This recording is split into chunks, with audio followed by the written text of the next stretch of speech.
All right, well, moving on. Okay, Zechariah 9:9 versus Matthew 21, 1 through 7. Zechariah 9:9, rejoice greatly, O daughter of Zion. Shout, O daughter of Jerusalem. Behold, thy king cometh unto thee. He is just, and having salvation, slowly, and riding upon an ass, and upon a colt, the foal of an ass. Do I stop there, or do we keep reading? That's actually a very interesting question. For Christians, they definitely cease right there. This is what we encounter in Matthew 21, is what's called the Triumphal Entry into Jerusalem. And Matthew, unlike other Gospels, quotes extensively from the Jewish scriptures. But here's a case where Matthew is quoting, Luke is going to be quoting in Luke 19. This is really a part, this is the setup for the Passion narrative. In this case, Matthew is misreading a text. In Zechariah 9:9, it is a messianic passage. But most Christians are very familiar with Zechariah 9:9, which the text says, rejoice, O Jerusalem, be exceedingly full of joy. Why?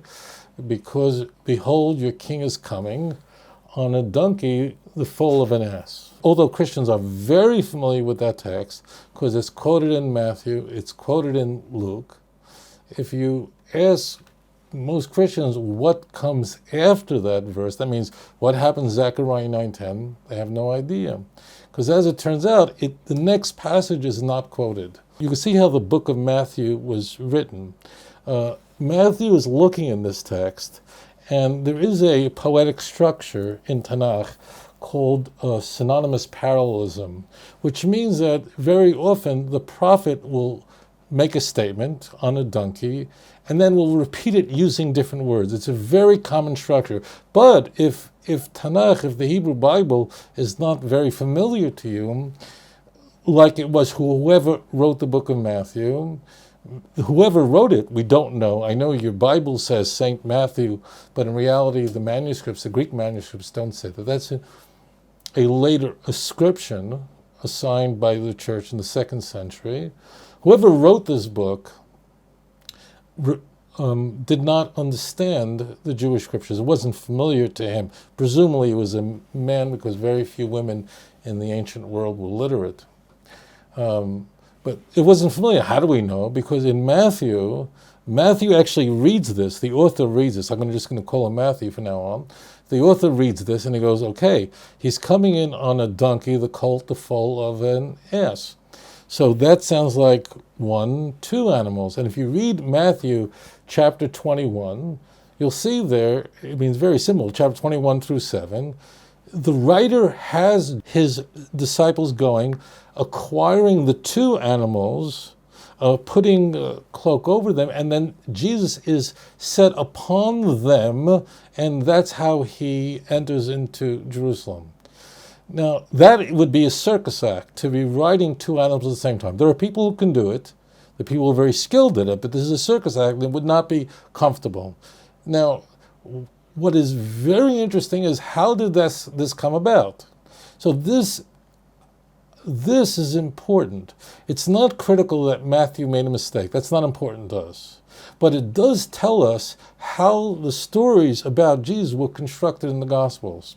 And that is that an author, a gospel author, looked at a passage in the Jewish Bible, and then it's called prophecy historized. There's a term coined by a terrific Christian scholar from Notre Dame, meaning that he saw a text in the Jewish Bible, and then he wanted to have Jesus do it. So he wrote the story to have Jesus ride in on 2 animals at the same time. And please, whichever Bible you read, it makes no difference.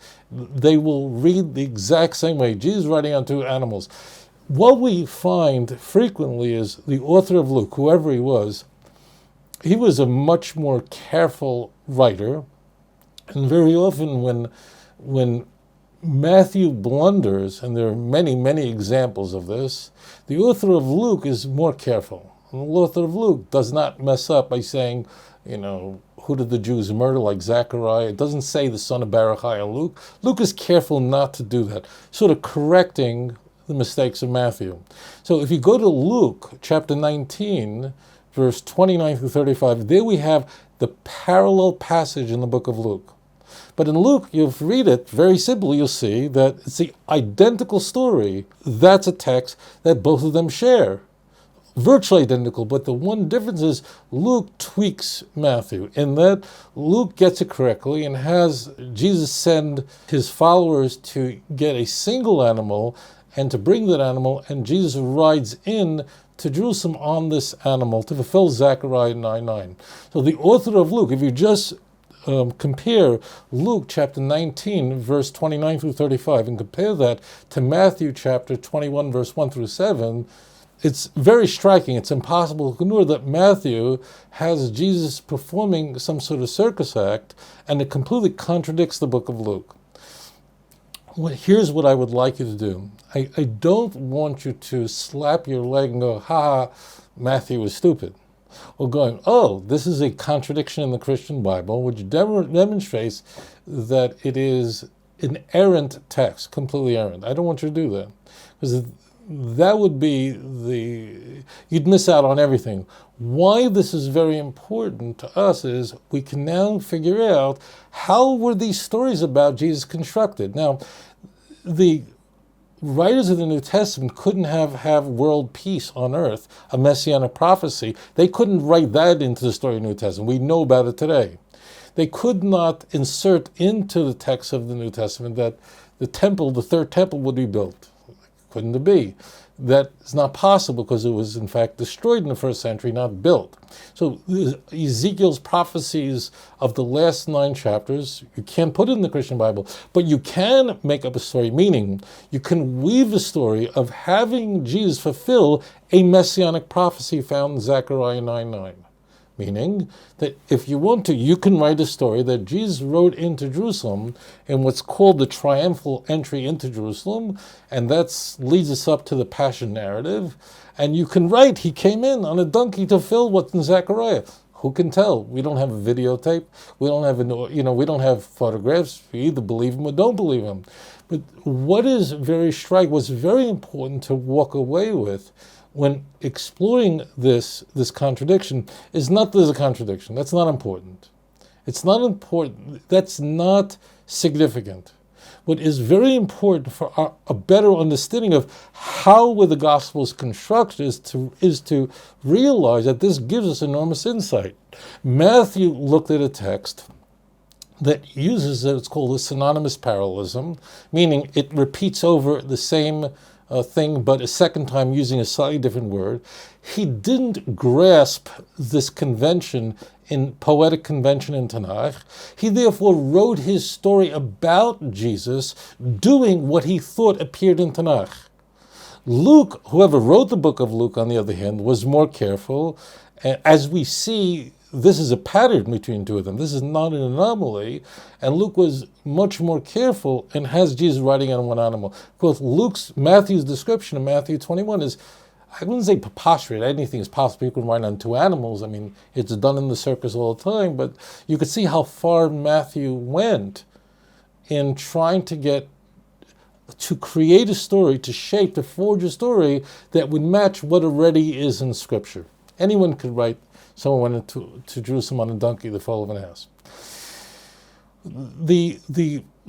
So this is the first part. The second part is very telling as well. As I mentioned, Christians are good people, but they are usually very familiar with this passage in Zechariah, because after all, it's quoted in the Gospels.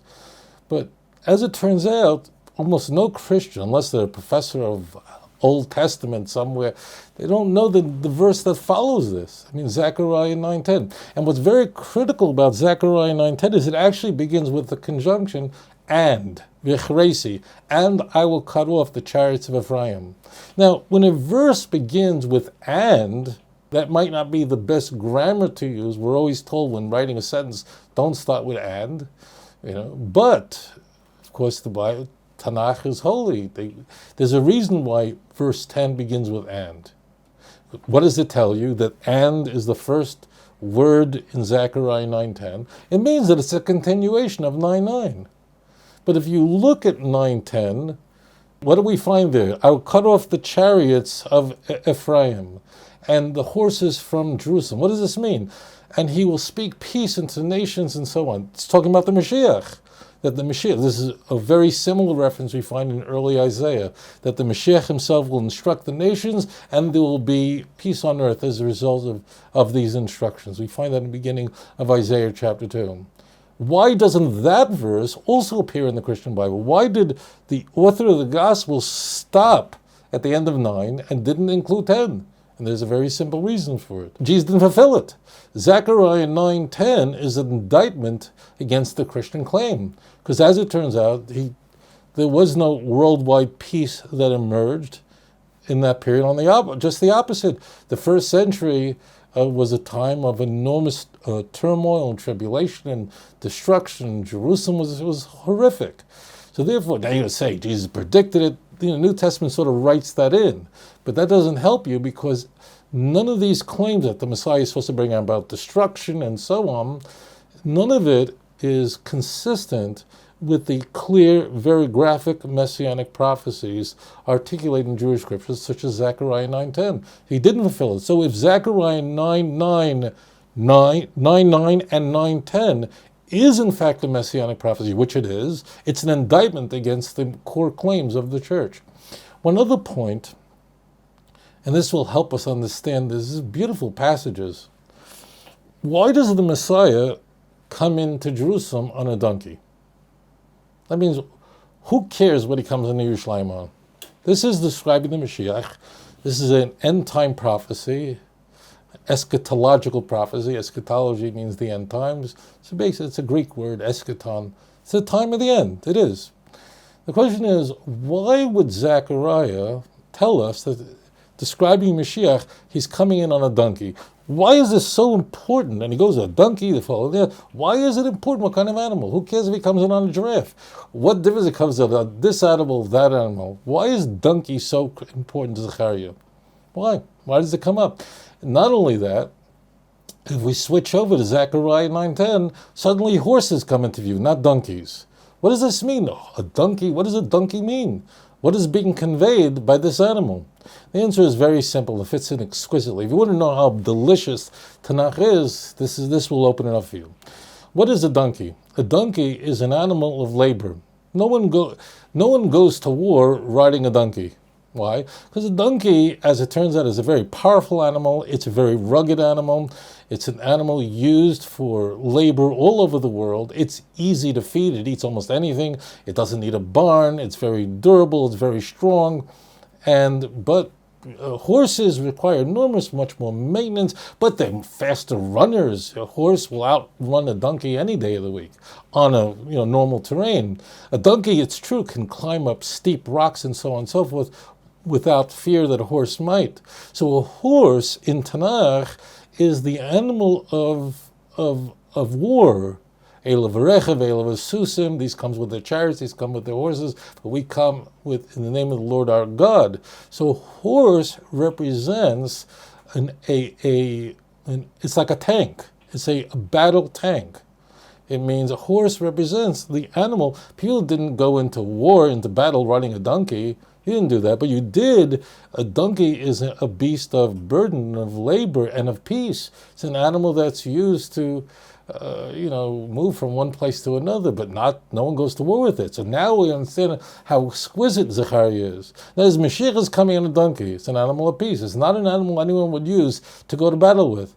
And what do we find the very next passage, Zechariah 19? How do you know what I'm telling you is correct? Maybe it's something. No, it says it openly. That he'll cut off the chariots of Ephraim. What will happen? And the horses from Yerushalayim. That means the animal. And what will he'll speak peace to the nations. This is completely stripped and gone in the Christian Bible, because you can't have Jesus bring about world peace. It never happened.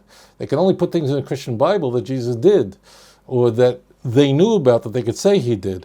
So therefore, the donkey represents peace. The horse represents war. What is being conveyed in this passage, Zechariah 9:9 and 10, is that the Messiah will bring about a period of peace. Not just what is he riding in on? Is he riding in on a hyena? Is he riding in on a giraffe?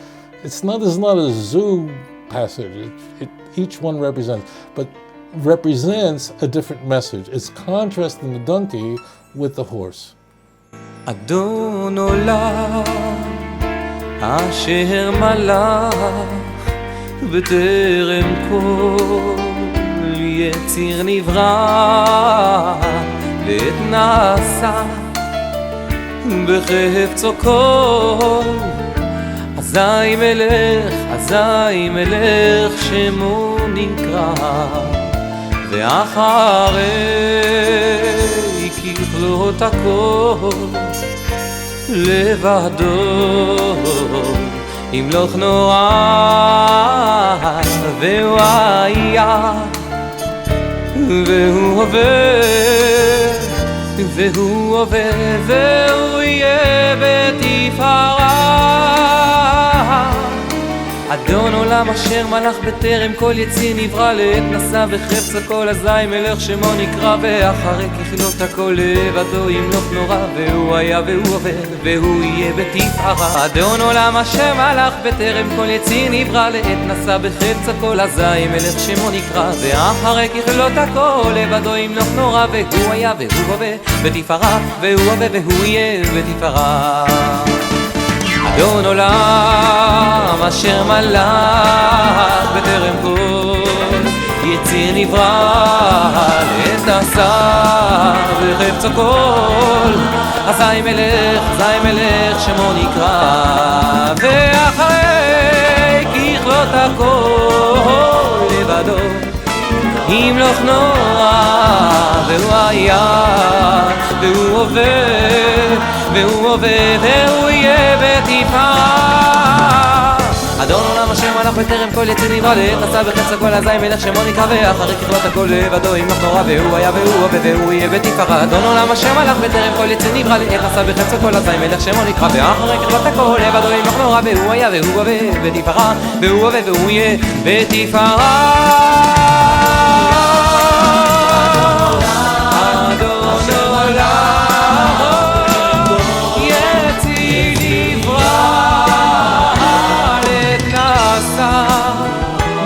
בחפצו כל אזי מלך שמו נקרא